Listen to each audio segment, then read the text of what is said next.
c'est quelqu'un que je connais très bien il travaille dans mon groupe. Ben écoutez, il est très perturbé.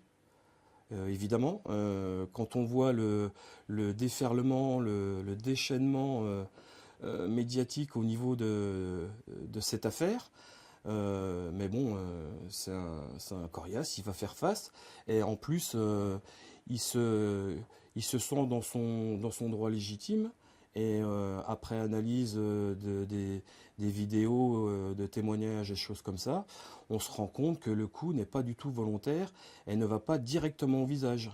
Il a voulu frapper l'épaule, ça a ripé sur l'épaule avec le bâton souple de défense.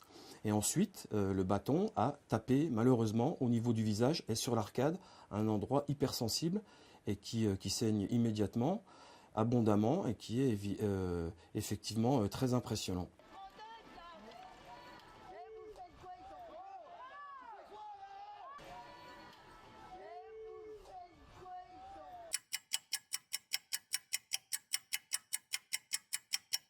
Vu comme ça, tranquillement, devant sa télé, devant son ordinateur, devant son téléphone, tout ce qu'on veut, on peut le penser, évidemment, on peut le penser. Première vue, vitesse normale, on se dit, il le tape au visage. Ça, je peux très bien comprendre que beaucoup de personnes puissent le voir. Mais ensuite, le coup est totalement involontaire. Il le donne sur le haut de l'épaule, ça ripe, et ensuite, ça vient l'atteindre à l'arcade. Pourquoi il frappe même ne serait-ce que le haut du corps? Eh ben, il faut bien se rendre compte d'une chose, c'est que quand on est comme ça en maintien de l'ordre, vous voyez l'équipement qu'on a. On a le casque, les jambières, le gilet coquet de protection. En plus, là, il est porteur du masque à gaz en bandoulière et du LBD. Donc, il a une main qui tient donc cet équipement-là. Il fait chaud, on transpire. Il arrive, il découvre la scène au dernier moment. Il a une fraction de seconde pour réfléchir et réagir. Et c'est pour ça qu'il envoie le coup part au niveau de l'épaule. Lui, il arrive, il longe le bâtiment et il découvre la scène dans les 2 mètres. Donc, qu'est-ce qu'il voit? Il voit un homme qui fait face à un collègue, une grenade au sol.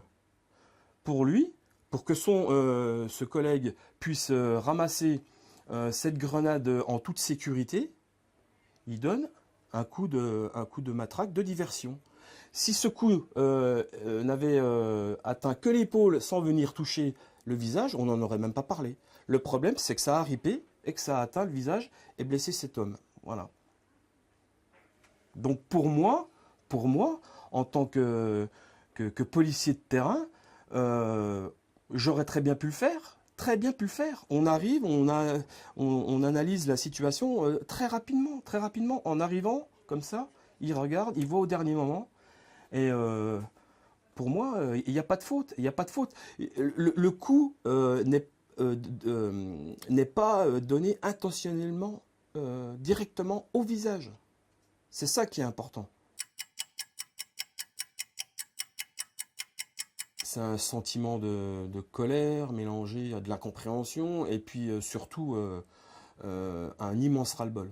Les gens s'en fichent de ça, qu'on soit crevé, éreinté, ils s'en fichent. Ils voient une image. Là, pour l'instant, les forces de l'ordre, policiers, gendarmes, nous sommes les boucs émissaires d'une société qui part à la dérive. Et on nous prend comme bouc émissaire. C'est voilà, c'est les policiers qui font le mal. Voilà, tout le mal vient de nous. Par contre, sur ce samedi-là, on ne va retenir que ça. Moi, ce qui m'interpelle et qui n'interpelle apparemment personne, c'est comment une manifestation non déclarée, donc illégale, peut rassembler 1000 personnes, comment 20 Black Blocs peuvent s'insérer tranquillement dans ce cortège sans que personne à aucun moment ne les évince, et que ce monsieur, quasiment 2 heures après l'ordre de dispersion, se trouve toujours porteur du gilet jaune avec les manifestants. Mais ça n'interpelle personne. Tout le monde retient le coup du méchant policier. Ils viennent devant vous, ils vous insultent, ils vous narguent, ils attendent que ça. Ils n'attendent que ça. Une parole, ne serait-ce qu'une parole, pour ensuite lancer une polémique. Alors en geste, j'en parle même pas, quoi. Mais je le ressens. Je suis sur le terrain. Les manifestations depuis le 17 novembre, j'en ai fait déjà quelques-unes. Et je peux vous dire qu'il y a de la provoque. Il y a de la provoque. Ils attendaient que ça. Et là, ça leur fait chou gras, quoi.